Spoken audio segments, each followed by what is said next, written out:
Choctaw and Chickasaw joined forces, the Creek War of 1813-14. The autumn winds of 1813 carried the acrid smell of smoke across southern Alabama, where the embers of Fort Mims still smoldered. 500 settlers and soldiers, men, women, and children, had met their end in one of the bloodiest massacres in frontier history. The Creek warriors had painted the fort's walls with blood, leaving behind a message that echoed through every settlement. No one was safe. Welcome to Native Legends and History Stories, where we peel back the layers of time to reveal the raw, unvarnished stories that shaped America. If you're ready to discover history as it really happened, subscribe now and join thousands of others who seek the truth behind the legends. In the aftermath of the Fort Mims massacre, fear gripped the southern territories like an iron fist. Over 1,000 settlers had crowded into two neighboring stockades, Fort Glass and Fort Madison, their faces gaunt with hunger and worry. Colonel Carson, the military commander between the two rivers, knew their supplies wouldn't last forever. With Creek war parties prowling the wilderness between settlements, each day brought new reports of farms burned, livestock stolen, and families torn apart. It was in this atmosphere of mounting desperation that 19-year-old Jeremiah Austill stepped forward. The son of Captain Evan Austill, young Jeremiah had grown up on the frontier, learning its ways as naturally as breathing. He understood what others might not, that sometimes survival meant taking impossible risks. The mission seemed simple on paper: deliver urgent dispatches to General Claiborne at Mount Vernon. But in reality, it meant traversing 40 miles of Creek territory alone, in the dark, where every shadow might hide a warrior's arrow. The path would take him first to Fort Kearny, 13 miles as the crow flies, but far longer by the winding trails a horse could travel. From there, another 24 miles stretched to Mount Vernon, each one potentially his last. As darkness fell, Jeremiah mounted his fleet cavalry horse. The animal was chosen for both speed and endurance, qualities that might mean the difference between life and death before dawn. The young courier carried minimal provisions. Weight could slow them down, and speed was their only real defense. He wore moccasins instead of boots, knowing they would better muffle his horse's footfalls on rocky ground. The night wrapped around them like a burial shroud as they set out. Jeremiah guided his mount with the lightest touch, eyes straining against the darkness, ears alert for any sound that didn't belong to the night. Every rustle of leaves could be a Creek scout. Every snapped twig might signal an ambush. The weight of the dispatches in his saddlebag seemed to grow heavier with each passing mile. Hours passed in tense silence until they reached the river bottoms near Fort Kearny. Here, the darkness played its cruelest trick. Jeremiah found himself completely disoriented, uncertain whether the fort lay upstream or down. In that moment, he made a decision that demonstrated the quick thinking that would later mark his military career. He would use the Creek's own tactics against them. Drawing upon years of frontier experience, Jeremiah let out a war whoop that would have done a Creek warrior proud. The sound echoed across the river bottom, cutting through the night air like a knife. For several heartbeats, silence answered him. Then, as if the very night had come alive, 50 dogs erupted in a cacophony of barking, the fort's unwitting sentinels revealing its location. The fort lay just half a mile distant. Jeremiah turned his horse toward the sound, knowing his gamble had paid off, but also aware that if any real Creek warriors were nearby, they now knew exactly where he was. He spurred his mount forward, counting on speed and surprise to carry him safely to the fort's gates. The inhabitants of Fort Kearny were initially alarmed by the war cry, and Jeremiah found himself staring down the barrels of several rifles when he approached. But recognition quickly turned fear to relief, and soon he was welcomed inside. The fort's residents gathered around him, eager for news from Fort Madison, and grateful that the war cry that had roused their dogs came from friendly lips, rather than those of Creek warriors. After a warm meal and brief rest, both man and horse had earned it. They weren't allowed to linger long. The mission was only half complete. Under cover of darkness, they were ferried across the Tombigbee River, the cold water a stark reminder of the perilous journey still ahead. As they emerged on the western bank, Jeremiah took a moment to orient himself before spurring his horse westward. They passed the Sunflower Bend like ghosts in the night, then skirted McIntosh's Bluff as the first hints of dawn began to paint the eastern sky. Finally, as morning light crept across the landscape, the walls of Mount Vernon came into view. Jeremiah had done it, covering 40 miles of hostile territory alone, in the dark, without losing either his way or his life. When Jeremiah Austill delivered his dispatches to General Claiborne at Mount Vernon, the general's astonishment quickly turned to concern. The idea of a lone 19-year-old courier traversing 40 miles of hostile territory struck him as needlessly reckless. He immediately moved to reprimand Colonel Carson for failing to provide an escort.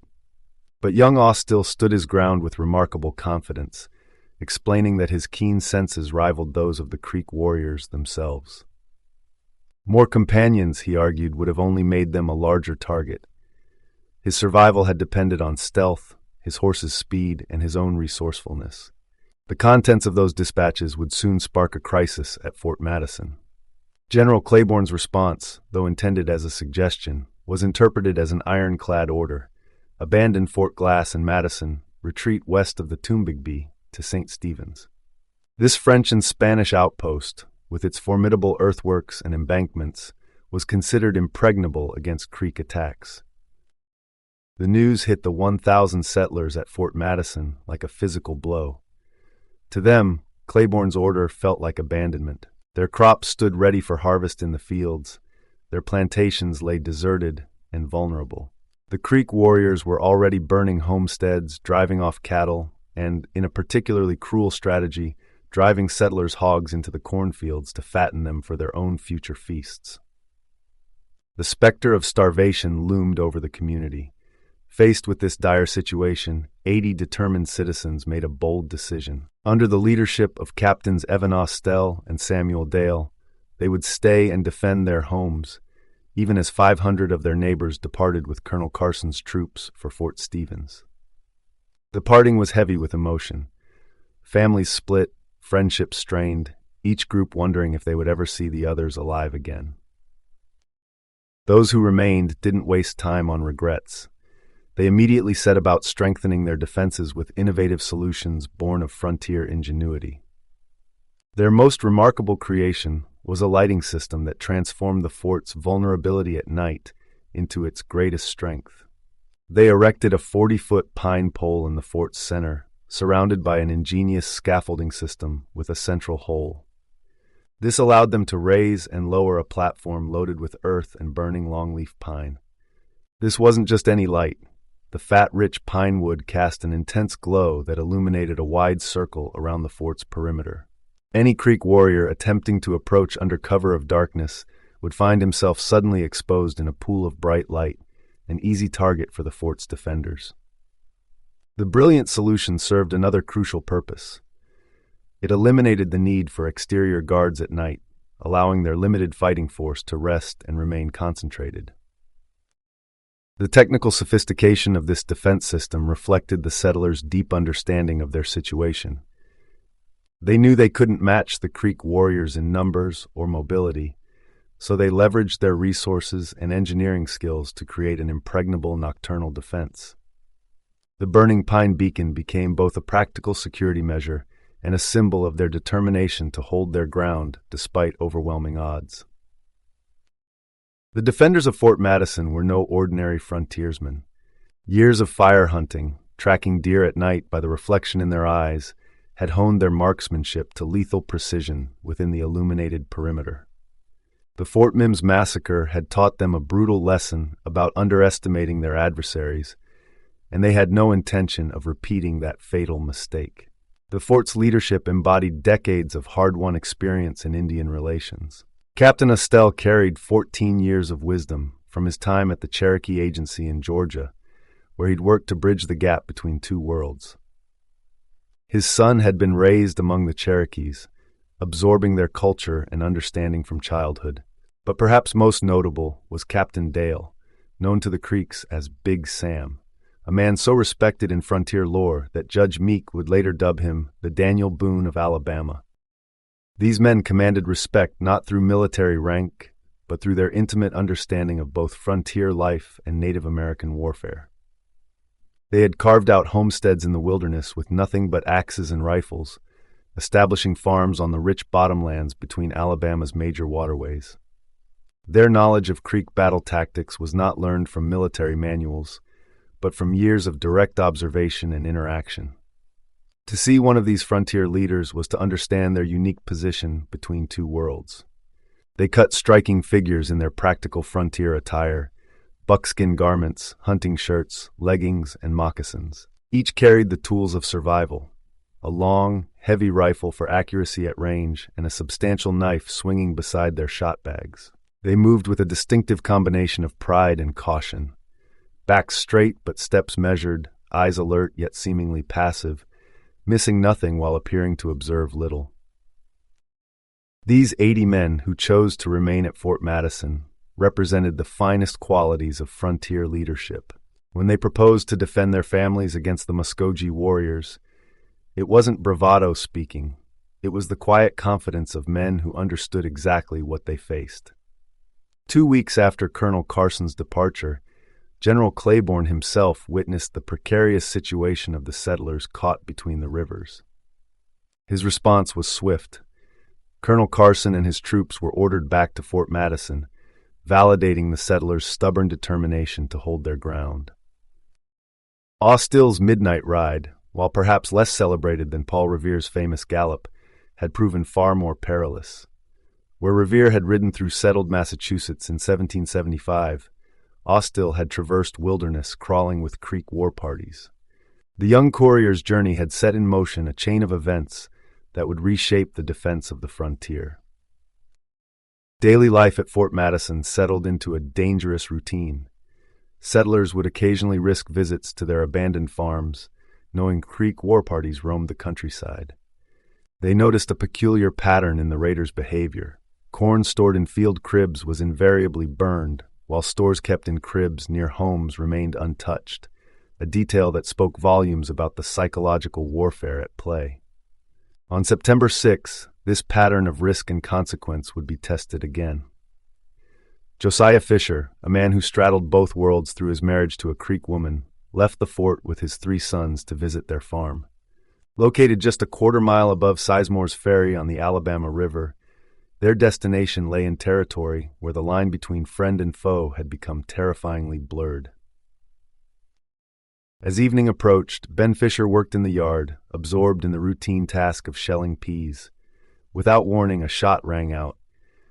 The bullet struck him in the back with devastating force. The sound of the shot mixed with cries of pain as Ben, through sheer force of will, managed to push himself up and flee into the dense woods nearby. Hearing the commotion, the elder Fisher emerged from the cane brake where he had been working.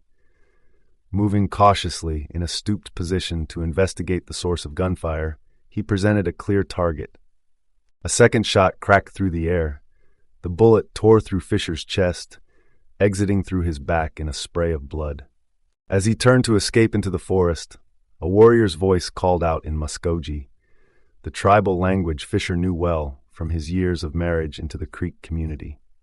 "That is the way to do it," the unseen attacker taunted, adding psychological warfare to physical injury. The 2 remaining Fisher sons, scattered in different sections of their field, heard the shots and their brother's cries. They immediately abandoned their work and raced back to Fort Madison, carrying the grave news that their father and brother had surely perished in the attack. Dawn brought the first ray of hope when Ben Fisher staggered into the fort, his wounds still bleeding, but his spirit unbroken. The following afternoon, guards stationed outside the fort's walls spotted movement on the ridge road. A lone figure approached slowly, hunched over in what appeared to be intense pain.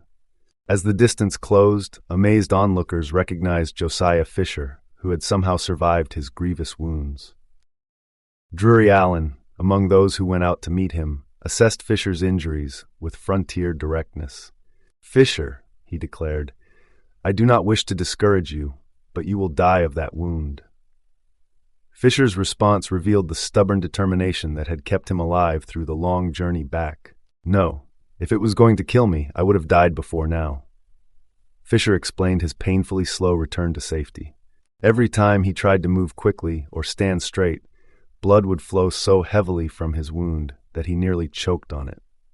This forced him to travel at an agonizing pace, maintaining a stooped position throughout the journey. Though he survived this ordeal, fate had not finished with Josiah Fisher. 2 or 3 years after the war's end, during a corn-shucking gathering at his home, he engaged in what should have been harmless roughhousing with fellow workers. The physical strain proved too much for his old wound. A blood vessel ruptured and Fisher collapsed, dying instantly from the hemorrhage. The month held more dangers for the Fort Madison community. Moses Savell's mill, situated on a small tributary of Bassett's Creek known as Savell's Branch, needed grain ground. A detail of 12 men was dispatched from the fort for this essential task. As afternoon waned and their work concluded, the group prepared to return. They left behind Phil Krieg, a slave tasked with securing the mill, expecting him to catch up shortly on their return journey. When the party reached Fort Madison without Krieg, concern grew. 5 days passed before he reappeared, bringing an extraordinary tale of captivity and escape. While finishing his work at the mill, Creek warriors had surprised and overwhelmed him. They forced him to march along the Alabama River, traveling several miles below Lower Peachtree, where they had concealed a canoe. Using this craft, they crossed to their camp on the opposite bank, where Krieg discovered entire Creek families living away from their traditional territories. The treatment of slaves by Creek warriors differed significantly from their handling of white captives. Instead of facing execution, captured slaves were typically integrated into tribal life as servants, a practice well understood by enslaved people throughout the frontier. During his 4 days of captivity, Krieg experienced this firsthand.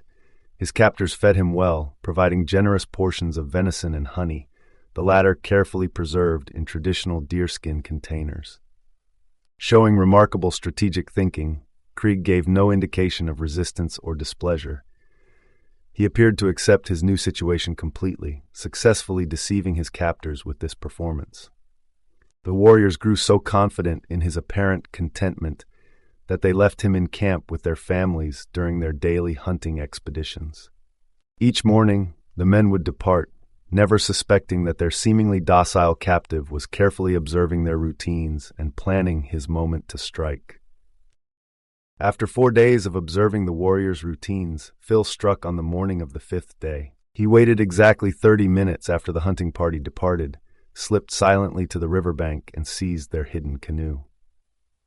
His paddle strokes were swift and steady across the water, but as he reached the opposite shore, shouts erupted from the camp. The women had spotted him. Their alarm calls carried far enough to reach any hunters still within range. Phil abandoned the canoe and ran, knowing the warriors would soon be on his trail. He found a ridge path and pushed himself along it until his legs could carry him no further. Moving 50 yards off the trail, he concealed himself behind a fallen log. Within an hour, 4 Creek warriors rushed past, following his tracks on the path. They continued forward, unaware their quarry lay hidden nearby. Phil remained motionless for another hour until he saw the same warriors returning, their pursuit abandoned. Only after they vanished completely did he resume his journey toward Fort Madison, reaching its gates safely at sunset. The fort's brief moment of relief was shattered when Miller hired 16-year-old Ben Arundel to harvest potatoes from his farm, situated 1.5 miles above Suggsville. Multiple residents, including Ben's own father, warned of Creek war parties recently spotted in the area. The teenager dismissed every warning, boldly declaring he was not born to be killed by an Indian. Miller provided his mare for quick travel and armed Ben with a musket and bayonet. Hours passed without the boy's return. His father, consumed by worry, mounted his horse and rode out searching. He returned alone at sunset, having discovered tracks of 2 or 3 Creek warriors leading toward Miller's farm. The crack of a gunshot shortly after confirmed his worst fears, forcing him to retreat to the fort rather than risk the same fate. Miller's mare returned the next morning, riderless, having broken free during the attack. Lieutenant Bradbury's company found Ben's body in the potato patch. he had been scalped, his own bayonet driven through his throat. The Creek warriors had taken both musket and ammunition, leaving their grim message about the price of overconfidence. The company buried Ben where he fell and marched back to Fort Madison. This violent incident highlighted the fort's precarious position on the edge of vast Choctaw territories. Their lands spread across present-day Mississippi, from Wayne and Hancock counties in the south to Lime Creek and the Tallahatchie River in the north. The Tombigbee River marked its eastern boundary, while the Mississippi River and Bayou Pierre defined its western edge. The Choctaw Nation's relationship with white settlers stood in stark contrast to other tribes' hostile stances. For generations, they had cultivated diplomatic ties with European colonists, maintaining these bonds even as other Native American nations chose resistance. By 1813, this policy of friendship faced its greatest test. British agents moved through tribal territories, offering weapons, supplies, and promises of restored native lands if the Choctaws would join the fight against American expansion. Spanish emissaries from Florida added their own entreaties, seeking to destabilize American influence in the region. Despite these persistent efforts at subversion, only the most isolated Choctaw communities showed any interest in abandoning their traditional alliances. The tribe's established leadership network proved crucial during this period. Indian countrymen like Pitchlynn, whose trading network stretched from Choctaw territories to Mobile, provided steady counsel against rash action. Lafleur and Uzon, respected voices in their communities, reinforced the benefits of continued American friendship. These leaders understood that their people's future security depended on maintaining reliable allies among the expanding American settlements. Throughout fall 1813, frontier settlements experienced waves of panic as rumors spread about possible Choctaw defection to the Creek cause. Settlers, still reeling from the Fort Mims massacre, saw potential enemies in every Native American movement. Multiple settlements went into lockdown, families abandoned outlying farms, and militia units mobilized on several occasions. These reactions, though dramatic, proved entirely unnecessary as the Choctaw leadership never wavered in their commitments. The Choctaw governing structure reflected generations of sophisticated political evolution. The nation operated through 3 autonomous districts, known in their language as fires or ulti. Each district maintained its own political, judicial, and social systems under the leadership of a principal Mingo. In the southeastern district, Pushmataha's authority extended from the major trading routes to the boundaries of Creek territory.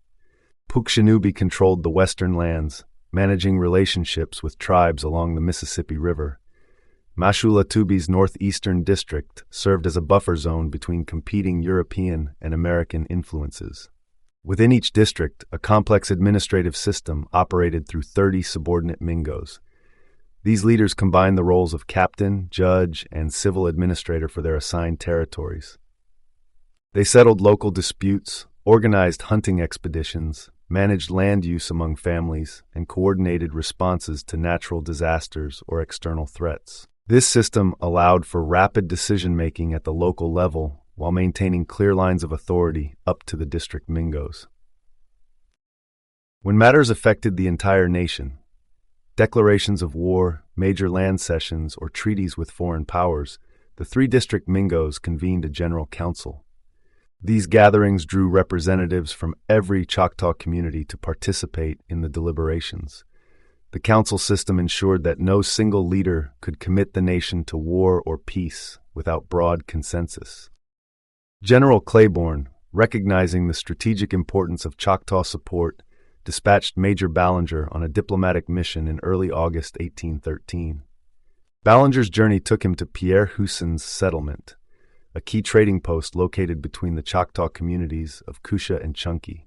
There, on August 15th, he met with Pushmataha to gauge the tribe's willingness to actively support American forces.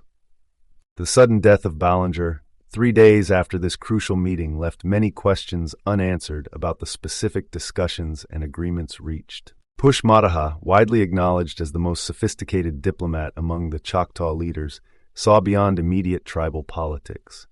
His education and extensive experience with both native and European cultures gave him a unique perspective on the changing political landscape. Rather than merely maintaining neutrality, he envisioned the Choctaw Nation taking an active role in shaping regional power dynamics. This vision led Pushmataha to make a bold diplomatic move in early September. Riding to St. Stephen's, he met with Captain George S. Gaines to propose something unprecedented: the formation of dedicated Choctaw military units to fight alongside American forces. This wasn't a simple offer of warriors under tribal command, but a proposal for integrated forces operating within the U.S. military structure. Gaines immediately recognized the historical significance of this offer. He and Pushmataha rushed to Mobile to present the proposal to General Flournoy, only to face an unexpected obstacle. The general's initial rejection reflected the prevailing military establishment's hesitation to incorporate Native American units into regular Army structure. The citizens of St. Stephen's, gathering around Gaines and Pushmataha upon their return, voiced their outrage at Flournoy's short-sightedness. They understood that Choctaw military support could decisively tip the balance against Creek forces. The arrival of a courier at full gallop interrupted their protests, bringing news that would reshape the entire military situation. General Flournoy had reversed his decision, authorizing full recruitment of Choctaw units. This announcement transformed apprehension about potential Choctaw hostility into celebration of a powerful new alliance against the Creek forces. Gaines embarked on his mission to Choctaw territory, accompanied by Colonel Flood, Mrs. Grew, and the chief himself, carrying only jerked beef as provisions. At Pitchland's house, positioned where the Octobeja meets the Tombigbee River, they encountered Colonel John McKee, the Chickasaw agent. While the group held strategic discussions, Pushmataha departed to gather his people for a grand council. Within days, Gaines arrived at the council grounds to find 5,000 Choctaw warriors assembled. The gathering took place at Kedo village in Neshoba County, 1.5 miles west of Yazoo Old Town, chosen for its central location accessible to warriors from all districts. Though Puk Shinobi attended alongside Pushmataha, Mashalatabi's absence was noted. A sub-chief named Tapa Nahoma joined the principal leaders. Pushmataha rose to address the assembled warriors. His words cut through the tensions of the moment with precision. "You know Tecumseh. He is a bad man. He came through our nation, but he did not turn our heads. He went among the Muskogees and got many of them to join him. You know the Tensaw people.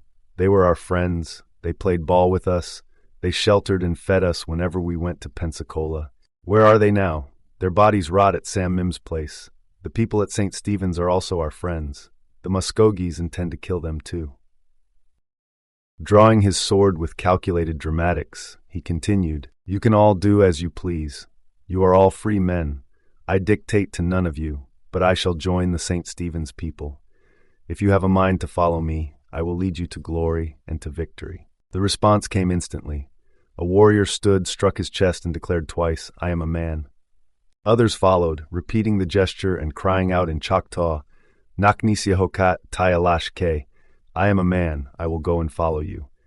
The thunderous response left Gaines elated. The resulting military organization reflected both Choctaw tradition and American military structure. Pushmataha received a commission as lieutenant colonel and raised 4 companies of warriors.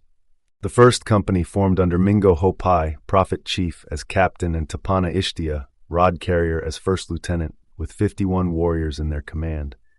Slim King led the second company as first lieutenant, with Nukpala Chabi, the one who entices and kills, serving as second lieutenant. The third company demonstrated the integration of tribal and settler leadership. Edmund Folsom took command as captain, supported by a hierarchy of native officers. Redford as first lieutenant, Chekaba, House Above, as second lieutenant, and Okchayahama, Red Life, as third lieutenant. Their unit comprised 40 officers and warriors. Puk Shinobi and Tapa Nahoma also delivered impassioned speeches supporting the alliance, reinforcing Pushmataha's strategic vision. The gathering at Kedo village marked a pivotal shift in Choctaw-American relations, transforming centuries of peaceful coexistence into active military cooperation. The warriors' enthusiastic response, shouting their willingness to follow Pushmataha into battle, demonstrated the chief's extraordinary influence and the Choctaw Nation's commitment to their American allies. The 4th Company under Captain Fluco, bearing rank of first lieutenant, mustered 12 officers and privates. Pushmataha led this combined force to St. Stephen's in early October, reporting directly to General Claiborne. The Choctaw chief's arrival marked the beginning of a complex cultural integration within military ranks. At St. Stephen's, Pushmataha maintained strict protocols regarding his interactions with other officers. He refused to engage with any military personnel below the rank of captain, dismissing lower-ranked officers with a wave of his hand and the stern pronouncement in broken English, "I no talk with little Mingo, I talk with big Mingo." This adherence to rank extended even to social occasions, where he received invitations to every officer's dining event, taking his place among the highest-ranking commanders. An incident following the Fort Mims massacre illustrated his strict adherence to military hierarchy. While visiting General Claiborne's camp, a lieutenant on guard duty invited Pushmataha to share a drink. The chief responded with a look of pure disdain, refusing to acknowledge an officer wearing only one epaulette. When General Claiborne himself appeared, Pushmataha's demeanor transformed instantly. He grasped the general's hand as an equal, declaring, "Chief, I will drink with you." Pushmataha's attention to military social customs extended beyond official duties. Observing the evening walks of married officers with their wives at St. Stephen's, he dispatched messengers to bring his own wife from Choctaw territory. Each evening, he and his wife joined these promenades, walking arm in arm despite the quiet amusement their presence caused among the other officers' wives. The officers and their families carefully concealed their entertainment when the chief was within hearing range. His command style merged Choctaw traditions with military discipline.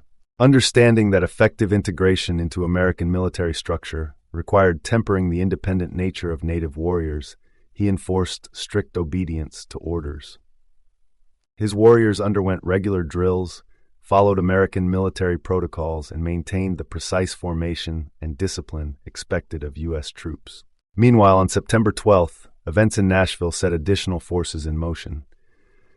Colonel John McKee, the Chickasaw agent, received urgent communications from Captain Gaines detailing the Fort Mims massacre. General Jackson immediately ordered McKee to return to Indian Territory with clear objectives, recruit maximum numbers of Choctaw and Chickasaw warriors, then launch an offensive against Creektown at Black Warrior Falls, where Chieftain Osiochi Amathla held power. McKee's arrival at Pitchland's home coincided with Gaines's party. Working with Major Pitchland's assistance, McKee rapidly assembled a substantial force of warriors. Within days of his arrival, he launched his expedition, creating a second front in the expanding campaign against Creek forces. The coordination between Pushmataha's disciplined companies and McKee's newly recruited warriors demonstrated the evolving military alliance. Pushmataha's companies followed American military structure precisely, from command hierarchy to battle formations. His insistence on military discipline transformed a group of independent warriors into an effective fighting force, while his careful attention to social and military protocol helped bridge the cultural divide between Choctaw and American forces. McKee's expedition to the falls revealed an abandoned Creek town. Osiochi Amathla and his people had already fled. The Choctaw and Chickasaw warriors burned the deserted cabins before dividing their forces at Pitchlands. One group returned to their territories, while the other joined Claiborne's army at St. Stephen's. The diplomatic work of Captain Gaines and Colonel McKee brought powerful allies to the United States. Choctaw and Chickasaw warriors strengthened American positions across the Mississippi Territory, shifting military advantages in the Creek War of 1813. At Fort Madison, 40 settlers chose to stay and defend their homes rather than retreat to St. Stephen's. Their signal fire blazed atop a tall birch tree through dark nights, while their partnership with Pushmataha's warriors secured the surrounding lands. Native Legends and History Stories brings you these crucial moments in American history through original documents and first-hand accounts. Each episode reveals the strategic decisions, alliances, and conflicts that shaped our nation. Subscribe now to explore more authentic historical narratives with us. See you in our next journey through America's past.